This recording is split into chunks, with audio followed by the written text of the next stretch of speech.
మురళి, ఎవరది? ఒరే మధు, ఒరే రాస్కెల్, ఎన్నాళ్ళైందిరా మనం కలుసుకుని? 10 ఏళ్ళు దాటింది అనుకుంటాను రా. అవునరా, స్కూల్ పెట్టిన తర్వాత మనం కలవనే లేదు. కమా కూర్చో. నీ గురించి చాలా విన్నాను రా. మంచి హస్తవసన డాక్టర్గా పేరు తెచ్చుకున్నామని విన్నాను. ఇప్పుడు ఈ ఇల్లు భోగం చూస్తూ ఉంటే నాకు చాలా సంతోషంగా ఉందిరా. సరే గాని నువ్వేం చేస్తున్నావు? మొన్నటిదాకా బిలాస్పూర్లో ఉద్యోగం చేశాను. దేశం కాని దేశంలో ఉండలేక రిజైన్ చేసి వచ్చేసాను. ఇక్కడే ఒక చిన్న ఉద్యోగంలో చేరాను. ఫోన్లే, పెళ్ళైందా? ఇప్పుడు ఆ ప్రమాదం జరగబోతోంది. పెళ్ళికూతురు ఎవరు? లలితని. లలిత ఎవరమ్మాయి? వాళ్ళ నాన్నగారి పేరు రామకృష్ణ గారు. ఓ గాడ్, లలితను పెళ్లి చేసుకోబోతున్నది నువ్వా? Wish you all the best Madhu. వ్యాపారంలో నష్టపోయి అప్పుల పాలైపోయి ఆత్మహత్య చేసుకోబోతున్న మా నాన్నగారికి అడ్డుపడి అండగా నిలిచి ఆ అప్పులు తీర్చి స్నేహధర్మానికి అర్థం చెప్పారట మీ నాన్నగారు. మా ఈ స్థితికి కారకులైన మీ నాన్నగారన్నా నువ్వన్నా కృతజ్ఞత నా నర నరాల్లోనూ నిండి ఉందిరే. మీ దాంపత్యం కలకాలం కలకలలాడుతూ ఉండాలని మనసారా కోరుకుంటున్నాను Madhu. Good morning. Good morning. ఏం శేఖర్, ఆఫ్టర్ లాంగ్ టైం కులాసానా? కులాసానే. ఏమిటి, ఎలా ఉన్నావు? How is life? It's all right. మా అబ్బాయి పిల్లలతో ఆడుకుంటుంటే కంట్లో పొల్లగుచ్చుకుంది. వాడిని తీసుకొచ్చాను. Is it? అర్జెంట్ కేసుని ఫోన్ వచ్చింది ఇంటికి. మీ అబ్బాయినా?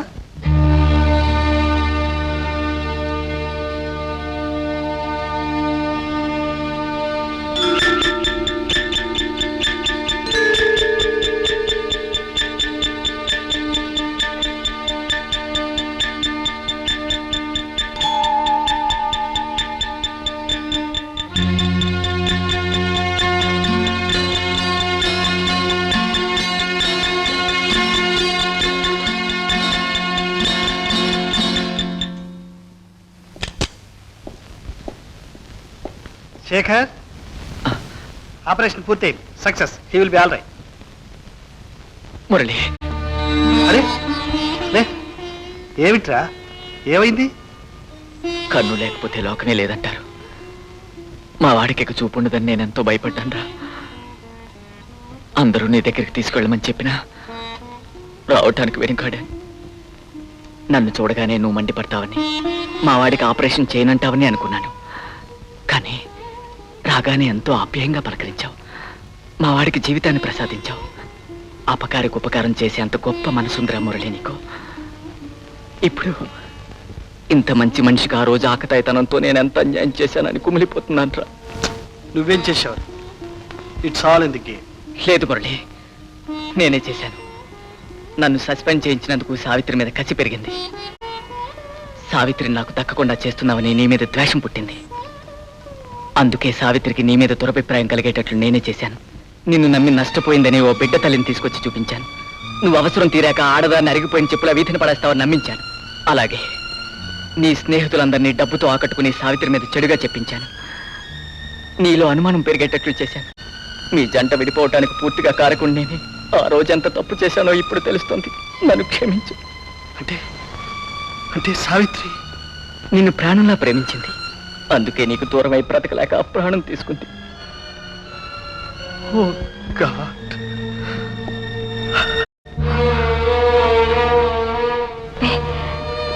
మీరు చెప్పేది అక్షరాల నిజం లలిత గారు. సావిత్రి ఆత్మహత్యకు కారణం నేను. మురళి ఏ పాపం ఎరగడు. నాకు దక్కని సావిత్రి మురళికి కూడా దక్కకూడదన్న కసితో అతని ప్రవర్తన మంచిది కాదని సావిత్రికి నేను అబద్ధం చెప్పాను. అబద్ధం సాక్ష్యాలు చూపించాను. బాధ్యత తెలియని వయసులో చేసిన తొందరపాటు పనికి పర్యవసానం ఇంత దారుణంగా ఉంటుందని ఆ రోజు నేను ఊహించలేకపోయాను. మురళి ఎంత నిష్కల్మషంగా సావిత్రిని ప్రేమించాడో అంత పవిత్రంగాను మీకు మనసిచ్చాడు. మంచితనాన్ని మించిన దైవం లేదంటారు. పోత పోసిన మంచితనం లాంటి మురళికి నమ్మక ద్రోహం చేయకండి. లలిత గారు, మీకు దండం పెడతాను. మురళి ఏవి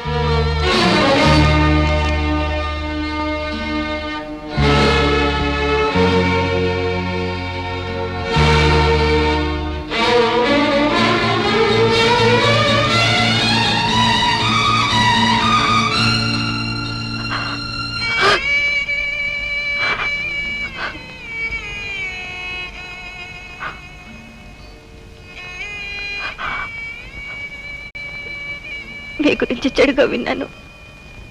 మిమ్మల్ని తప్పుగా అర్థం చేసుకున్నాను. మీ పట్ల మూర్ఖంగా ప్రవర్తించాను.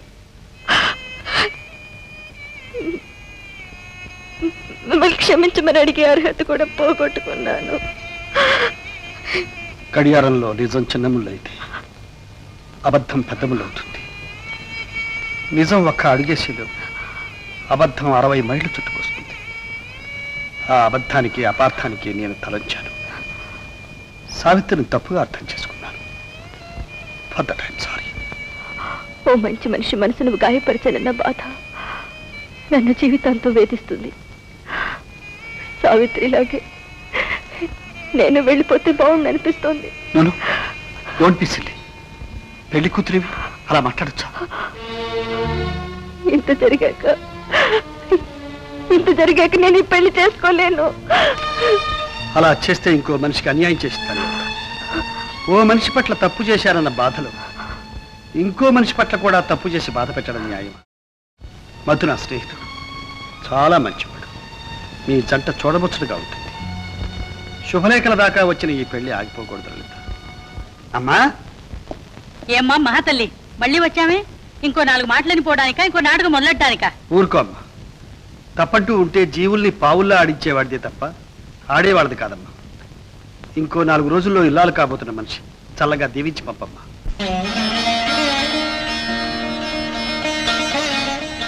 తీసుకోమ్మా.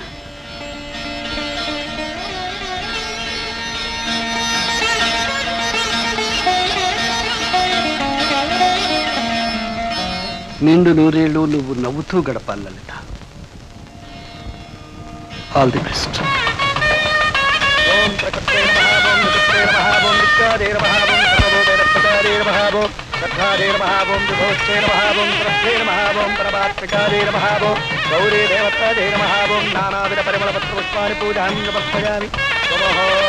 సమయానికి డబ్బు చేతికి అందక పెళ్లి ఆగిపోతుందేమో భయపడ్డాను.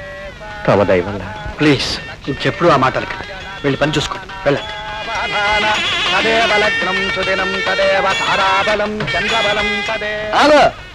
కిలో 2 రూపాయలైనా ఎన్నేసిస్తున్నావు? ఇంకా నువ్వు ఇంటికి తీసుకెళ్లి అన్నం వంటకు తింటాను.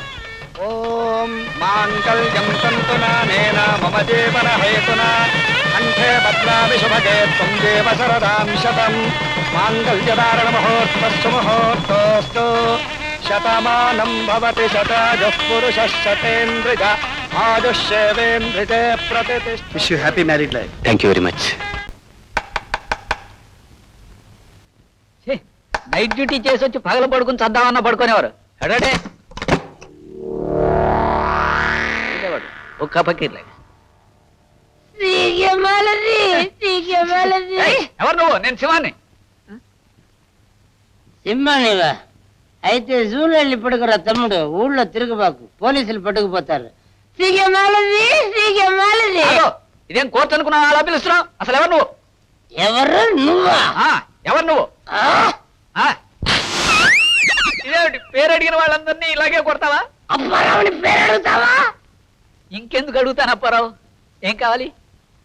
ఏం కావాలి? అవును బాబు, ఏం కావాలి?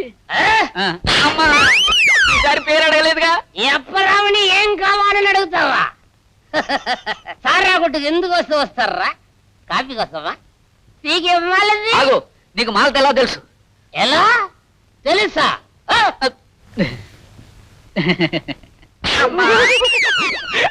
మాలతి నీకు తెలుసున్న నమ్మకం ఏమిటి? పిచ్చోడా, మాలతి కుడికాలు పిక్క మీద ఒక మచ్చ ఉంటుంది, చూసుకో. చిన్నప్పుడు తాడి చెట్టెక్కి పడింది. ఇంతకీ నువ్వెవడివి? నేను ఎవరినా చెప్పరా? వింటే పడిపోగలవు. సరిగ్గా నిలబడు. కర్మగాలిపోయిన ఓ మొగుడనే వెధవని ఆ మాలతికి మొగుణ్ణి. Good, glad to meet you. Business ఎలా ఉంది? పూలు తెచ్చాను, మాలతికి ఇచ్చాయి. అప్పారా వచ్చిపోయాడని చెప్పాయి. ఇది ఉంచి కాఫీ తాగు, తర్వాత చూస్తాను. ఇప్పుడే రేడియోలో నుంచి వచ్చిందో అర్జెంటీనాలో బాంబు పడి 6 చచ్చిపోయారట. ఇవాళ ఆఫీస్ ఉండదేమో. అర్జెంటీనా బాంబు ఆఫీస్ ఉండదు. ఉండదు. బాగుందండి. మీ ఆఫీస్ ఉండేది అర్జెంటీనాలో కాదు మహానుభావ, అమీర్పేటలో. లేవండి లేవండి, స్నానం చేయండి. చేద్దామనే ఉంది కానీ అమ్మా ఏమిటండి, ఏమైంది? కడుపు నొప్పిగా ఉంది. కడుపు అమ్మా, మ్మ్. అది కానప్పుడు నొప్పిగా. సర్లేండి, ఏం చేస్తాం? పెసరట్లు వేద్దామని ఇవాళ పప్పు నానబెట్టాను. అవి తింటే మరీ ఎక్కువ అవుతుందేమో. పోలేండి, ఇవాళకి ఇంత మిరియాల కషాయం తాగి ఓ గ్లాసుడు గెంజి క్యారేజ్ లో పట్టుకెళ్తాను. కషాయం గంజినా అదే అవి అవెందుకు? పొద్దున్న కష్టాలు అనిపించింది కానీ ఇప్పుడు తగ్గిపోయిందో. కానీ అర్జెంటీనా అర్జెంటీనా లేదు, ఆవకాయ బద్ద లేదు. అర్జెంటుగా వెళ్ళి స్నానం చేసేయండి. పదండి. వెళ్ళమా. ఓ మురళి రారా రా. Sorry for the disturbance. అదే అదేం లేదురా, స్నానం చేయమంటుంటే. సరే గాని మీకు శుభార్త చెబుదామని వచ్చా. ఏమిట్రా? మీ ఫ్యాక్టరీ ఓనర్ గారి భార్యకి నేను ఎప్పుడో కన్ను ఆపరేట్ చేశాను. మనం ఈ పెళ్ళిలో కనిపిస్తే చెప్పాను నీ గురించి. నిన్ను ఫోర్మెన్ నుంచి సూపర్వైజర్ గా ప్రమోట్ చేశారట. ఈ ఉదయం ఫోన్ చేశాను. వెరీ గుడ్, చాలా థ్యాంక్స్ రా. ఇదిగో ఇదిగో బట్టలు అవి అన్ని మార్చుకోవడం ఇక్కడే ఈ అద్దం ముందు ఉచిత ప్రదర్శన. రోజు ఇక్కడే కదండి మార్చుకుంటున్నాను. అదే ఇప్పటిదాకా చూడకపోవడమే నేను చేసిన తప్పు. ఫలాపలకే ఇదిగా పూలు పెట్టుకో. ఎక్కడివి? మన బావ అప్పారావు బావ ఇచ్చాడు, పెట్టుకో. అదేంటండి అలా మాట్లాడుతున్నారు? చెప్తానే. ఇలా కొడతారేంటండి? ఇందాక నేను తిన్నప్పుడు చెప్పు, చిన్నప్పుడు ఎప్పుడన్నా తాడి చెట్టు ఎక్కావా? తాడి చెట్టు నేను ఎందుకండి ఎక్కుతాను? కన్ను కోసం, సరేనా? చెప్పు. లేదండి. ఆ? అయ్యో, మీరు నా కాలు ముట్టుకోకూడదండి. ఆహా, పత్తి ఊరత తిరిగే. మచ్చలేదు మచ్చలేదు. Sir coffee sir. అప్పుడు హాయ్. కాస్త కాఫీ మా బాహులు కూడా పోయి. అలాగే సార్. అదృష్టం కలిసినాక ఈ కుర్చీలో పడున్నాను కానీ సీనియారిటీ ప్రకారం అయితే అక్కడే ఉండేవాడు. దేనికైనా పెట్టి పుట్టాలేవయ్యా గోవిందం. ఉండవయ్యా. నమస్కారం సార్. పెట్టి పుట్ట అక్కర్లేదు, పుట్టమట్టి అక్కర్లేదు, అందమైన పెళ్ళం ఉంటే చాలు. అదేమిటయ్యా? నా కర్మ కాలి మా ఆవిడికి చీర కడితే కోతికి చీర కట్టినట్టుంటుంది కానీ లేకపోతే ఏ డబ్బున వాళ్ళు తగులుకుని మాకు ప్రమోషన్ సంపాదించి పెట్టాడు మా ఆవిడ పాపం. ఆ మహాతల్లిని కలదక్కని మురళి వాడుకునేవాడు. మన బొబ్బరాజమానం గారు వచ్చి దాన్ని పెళ్లి చేసుకున్నాడు కదా, ఆ కృతజ్ఞతతో వీడికి ప్రమోషన్ ఇప్పించాడు మురళి. అవును గురు, మొన్న మన వాడి పెళ్లిలో అమ్మాయిని చూసి షాక్ అయ్యాననుకో. మురళి కారులో తనని ఓ 1,00,000 సార్లు చూసి.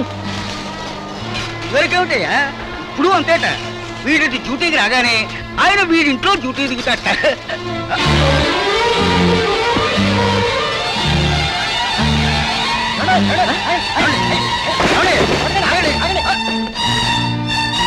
ఆ మహాతల్లిని కలదక్కని మురళి వాడుకునేవాడు. మన బొబ్బరాజమానం గారు వచ్చి దాన్ని పెళ్లి చేసుకున్నాడు కదా, ఆ కృతజ్ఞతతో వీడికి ప్రమోషన్ ఇప్పించాడు మురళి. ఇదివరకేమిటయ్యా, ఇప్పుడు అంతేట. వీడి డ్యూటీకి రాగానే ఆయన వీడింట్లో డ్యూటీ దిగుతాట. ఏమిటే వరహాలు ఆ నస? అంతేలేండి, నేనేం మాట్లాడినా నసగానే ఉంటుంది మీకు. పండగ వస్తోంది, పెళ్ళాంకో చీర ముక్క కొందామని కూడా లేదు. కర్మ కర్మ కర్మ కొద్దీ దొరికాడు సరసం తెలియని మొగుడు. సరసం నా బొంద. వచ్చే 300 జీతంతో రసం పోసుకు తినడానికే నీరసం వస్తుంది. ఇక సరసం ఒకటి. నా శార్థం అని. పక్కింటి లలిత ఇంతంచు వెంకటగిరి చీర కట్టింది వేళ. ఆవిడికేమి మొగుడు చేతగాని వాడైనా నగలు చీరలు కొనిపెట్టేందుకు డబ్బున్న స్నేహితుడు ఒకడు ఉన్నాడు. చూడు, నువ్వు కూడా అలాంటి బంగారు పిచ్చుకున్న ఒక దాన్ని బట్టి వల విసురుకో. నాకేం అభ్యంతరం లేదు. ఇదిగో బయట వర్షం వచ్చేట్టుంది, నువ్వు లోపలికి పదా. ఎర్రని ఎండ కాస్తుంటే వర్షం ఏమిటండి? నీ మొహం, ఈ ఎండ వర్షం వచ్చే ముందు ఎర్రగాను నీలంగాను ఉండొచ్చు. లోపలికి పదా. నసా నువ్వును.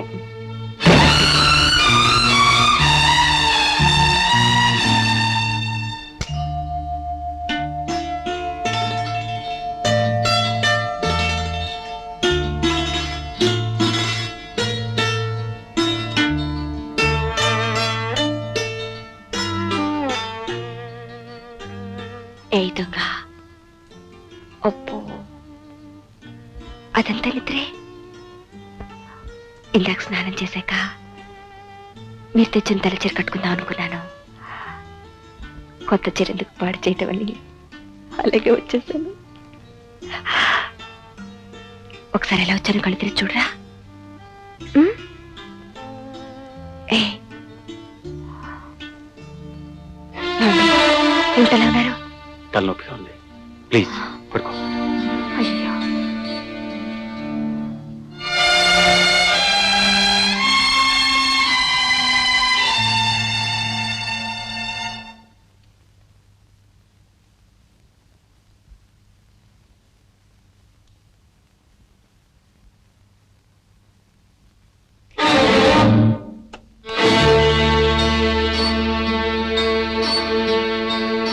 ఏమండి